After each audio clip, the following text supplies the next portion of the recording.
আমরা মারা কিন্তু সব সময় চিন্তা করে থাকি যাতে বাচ্চাদের শাকসবজি খাওয়াতে পারি। তো আমি আজকে যেভাবে এই রেসিপিটা বানিয়েছি, এভাবে যদি বানিয়ে বাচ্চাদের সামনে প্রেজেন্ট করা যায় না, তাহলে অবশ্যই চেয়ে খাবে বড়দের পাশাপাশি ছোটরাও এই মজাদার শীতকালীন শাকের রান্নাটা।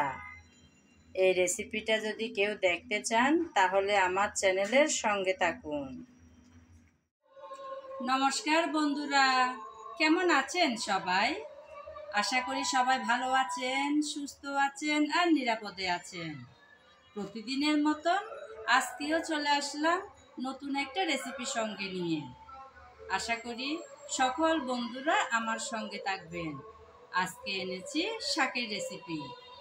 আপনারা তো জানেন, শীত মানে হচ্ছে নানান শাকসবজিতে ভরপুর বাজার। আজ বাজারে গিয়েছিলাম, তো বাজার থেকে আমি আজকে এই যে দেখুন বন্ধুরা, কপি শাক নিয়ে আসলাম। খুব সুন্দর তাজা কপি শাক। এই শাক দিয়ে বানাবো আজকে মজাদার একটা রেসিপি। শুরুতে আমি শাক কেটে ধুয়ে পরিষ্কার করে তারপর ফিরে আসবো আপনাদের মাঝে। শাক কেটে ধুয়ে পরিষ্কার করে নিলাম। আমি এরকম ছোটো ছোটো টুকরা করে কেটে নিয়েছি। আপনারা আপনাদের পছন্দ মতন যে কোনো সাইজ করে কেটে নিতে পারেন। আমি যে রান্নাটা করব সেটার জন্য একটু ছোটো ছোটো টুকরা করলে ভালো হয়, তাই আমি ছোটো করে কেটেছি। অবশ্য নিশ্চয়ই আপনারাও জানেন যে শাক একটু বড় সাইজ করে কাটলে পুষ্টিগুণ ভালো থাকে। আমি রান্নার সুবিধার্থে এরকম সাইজ করে কাটলাম। চলুন এবার রান্নায় চলে যাওয়া যাক। আমি আজকের রান্নাতে ডাল দেব, তাই এখানে কিছুটা পরিমাণ মসুর ডাল নিলাম। প্রথমে আমি 10 থেকে 12 মিনিট মসুর ডাল ভালোভাবে ধুয়ে ভিজিয়ে রাখব। ডাল শুরুতেই আমি ভালোভাবে ধুয়ে 10 থেকে 12 মিনিট ভিজিয়ে রেখেছিলাম। এখন আবারও ভালোভাবে পানি পাল্টিয়ে ধুয়ে রান্নায় চলে যাব। রান্নাটা বসানোর জন্য চুলায় একটা প্যান বসিয়ে তাতে পরিমাণ মতো তেল দিয়ে দিলাম। তেল গরম হতে থাক। আজকের রান্নাটা করব আমি চিংড়ি দিয়ে, তাই এখানে কিছুটা পরিমাণ চিংড়ি নিয়েছি লবণ, মরিচ আর হলুদ দিয়ে। প্রথমে আমি ভেজে নেব। তেল হালকা গরম হয়ে আসছে, এখন দিয়ে দেব চিংড়িগুলো।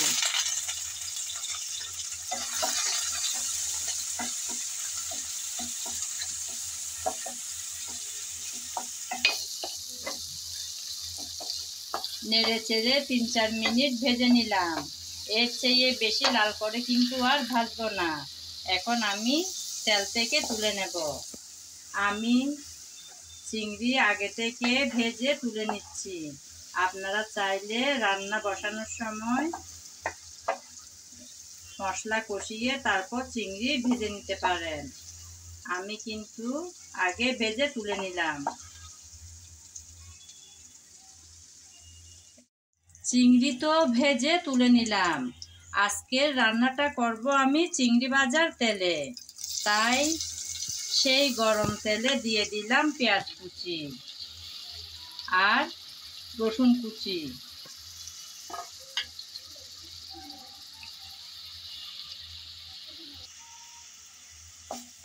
রসুন আর পেঁয়াজ কুচি দিয়ে নেড়ে চেড়ে হালকা ব্রাউন কালার করে ভেজে নেব। সুন্দর একটা সুগন্ধ ছড়ালে ভাজাটা বন্ধ করে দেব।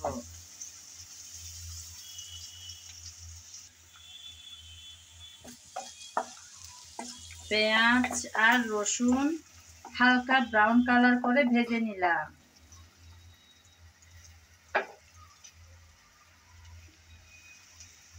এখন দিয়ে দেব আগে থেকে ভিজিয়ে রাখা ডালগুলো। নেড়ে চেড়ে একটু তেলের মধ্যে ভালোভাবে ভেজে নেব।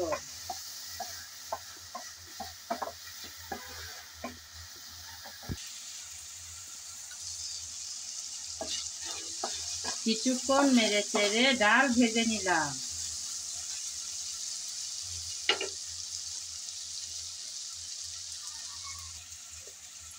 এখন দিয়ে দিচ্ছি হলুদ, তারপর মরিচ। ঝালটা যে যেমন খেতে পছন্দ করেন সেরকম দেবেন। এখন দিলাম জিরা, তারপর দিচ্ছি স্বাদ মতন লবণ।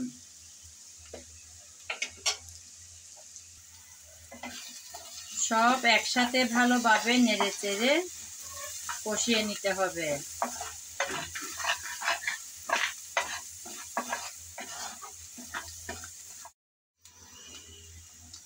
কিছুক্ষণ আমি ডাল নেড়ে চেড়ে ভালোভাবে কষিয়ে নিলাম। এখন দিয়ে দেব পরিমাণ মতো পানি, যাতে ডালগুলো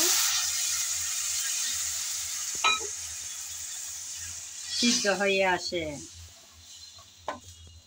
ডালগুলো সিদ্ধ হওয়ার জন্য কিছুক্ষণ আমি চুলায় বসিয়ে রাখবো।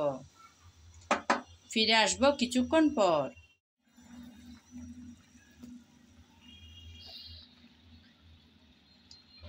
কিছুক্ষণ পর এসে আমি দেখলাম আমার ডাল কিন্তু অনেকটাই সিদ্ধ হয়ে আসছে। প্রায় 70 কি 80% সেরকম সিদ্ধ হয়ে আসলো। এখন আমি দিয়ে দেব আগে থেকে ভেজে রাখা চিংড়ি মাছ। চিংড়িগুলো দিয়ে নেড়ে চেড়ে একটু মিশিয়ে নিলাম। এখন দিয়ে দেব কাঁচামরিচ। কয়েকটা কাঁচামরিচ ফালি করে রেখেছি, সেগুলো দিয়ে দিলাম। ঝালটা যে যেমন খেতে পছন্দ করেন সেরকম দেবেন। এখন দিয়ে দিচ্ছি শাক।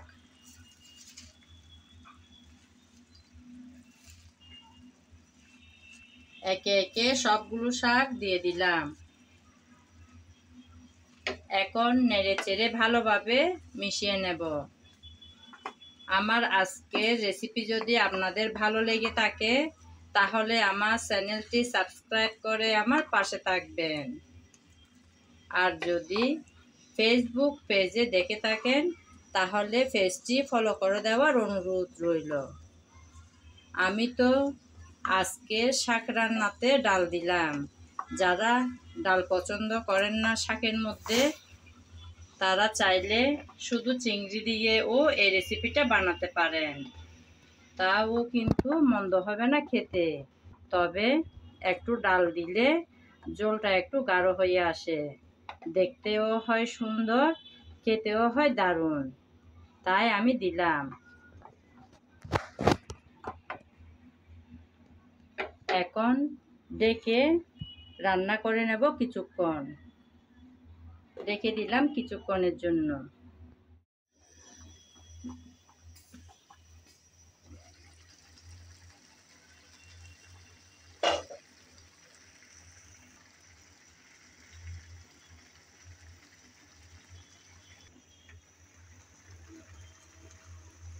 ঢাকনা খুলে আমি একবার নেড়ে চেড়ে মিশিয়ে দেব বলে আসলাম। অনেকটাই কিন্তু সিদ্ধ হয়ে আসছে শাক। আপনারা তো জানেন শাক কিন্তু রান্না করতে খুব একটা বেশি সময় লাগে না। নেড়ে চেড়ে একবার মিশিয়ে নিলাম। আবারও 4-5 মিনিটের জন্য ঢেকে কিছুক্ষণের জন্য রেখে দেব চুলাটা ছোট করে। ফিরে আসবো কিছুক্ষণ পর।